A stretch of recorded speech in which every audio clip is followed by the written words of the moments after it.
Happy New Year to everyone. A lot of messages coming in about the Essex Boys case. Have I seen the Nipper Ellis interview that he done? I've watched it. Do I think there's any credence to it or truthfulness in it? And I mean, anyone that knows me, I'm one of them characters. I like to believe people. I don't like to believe that people lie to people. But the world we live in, people do lie. Now, from back in the days when we would do debt collecting, you would hear every single excuse under the sun. My mum's in hospital, my dad died, my son's been nicked and he can't. So, for me, the easy way to get round that and not waste your time is to just pick holes in what they're saying when they're saying it to you at first. So for us, if someone said, oh, my mum's really ill in hospital, we say, all right, sweet, ring the hospital and let us know that she's in there. And then if we rang the hospital and they said, yeah, your mum is still here, then we would say, look, we hope she gets better and we'll come back and see you another day. But if it was a load of bollocks and you knew you was getting spun a yarn. Now, I incorporate the same technique in what Nipper Ellis has said. So the first things you have to look at is what's in it for him by lying. And you have to really look a bit deeper than him giving an interview and basically saying, oh, I know the killer it was my dad. You need to look a bit deeper than that. So for me, by his own admission in that interview, he says he hasn't seen any of the films. He hasn't read any of the books. Bollocks. He said, I don't believe that for a second. Don't believe that whatsoever. If you're that interested that you're going to go and do an interview on a topic, well, you're not going to watch 3 massive films about it. Load of bollocks. I don't believe that for 1 second. For me, that's him trying to separate himself from it so that it appears to everyone else that he's not really interested in the money and he's not really interested in it, in that sort of side of it.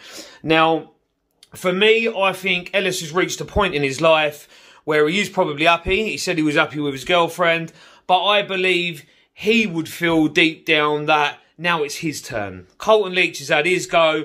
Bernard O'Mahony had had his go. Darren Nichols has had his little 5 minutes. So I think Nipper feels that now this is his time. This is the right time to push a book or to push a possible film about the new version of events.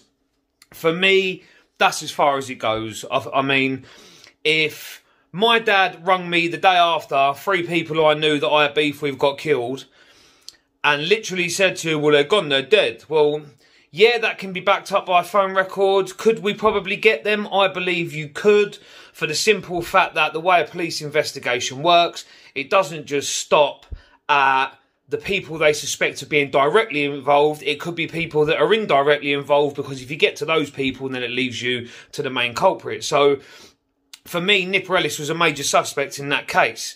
So for them not to have been looking at his dad, who by his own admission again was a known criminal, would just be very lax on the police's part.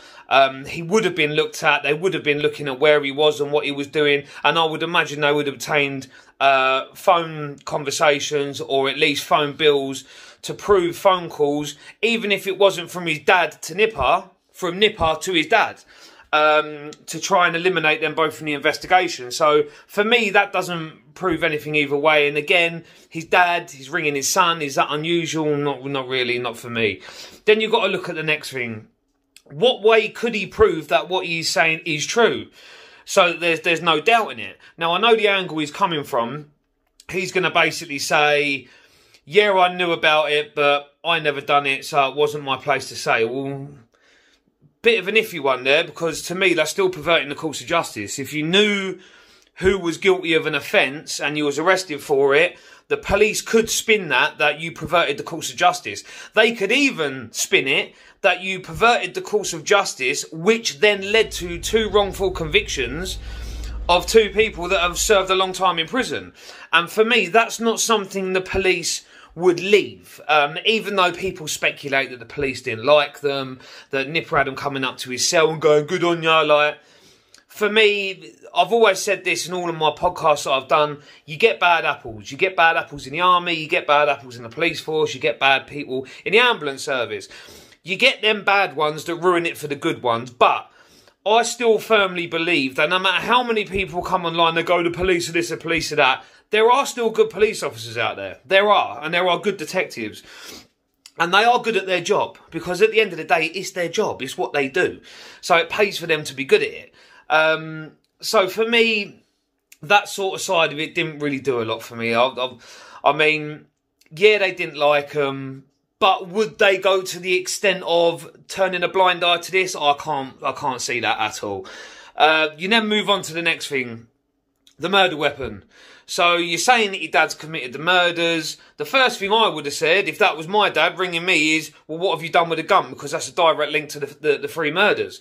So he would have then said, oh, I've done this with it, or I've done that with it. Could he have turned around and said nothing because he didn't want his son to know and be in trouble? Yeah, he could have that mindset. But if you're going to have that mindset, then why would you ring him and tell him you just murdered 3 people? You wouldn't say nothing.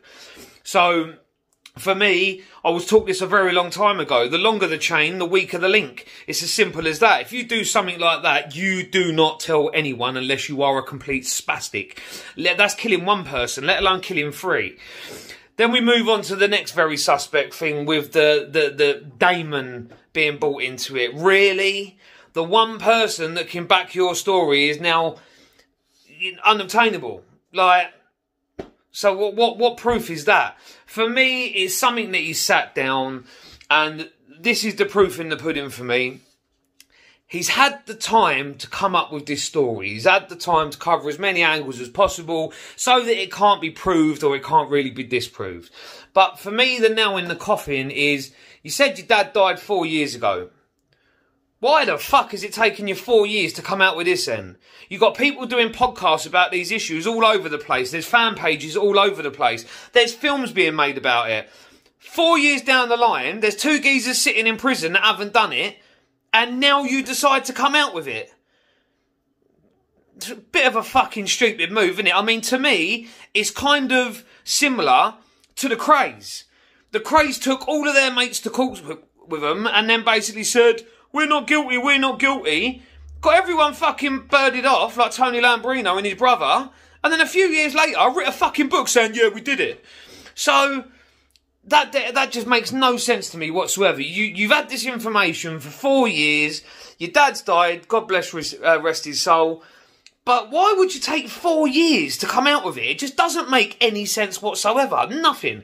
And I've looked back at some old interviews that he's done. And if you actually look at his mental behaviour and his demeanour, whenever he's asked the question of, did you kill the Essex boys? It's always like, nah. It's like he almost wants to be involved in it. Now, I've got no doubt in my mind that, yeah, these people give him shit. Yeah, he had a lot of beef with them. Did he have reason to kill him? Yes, I think he did.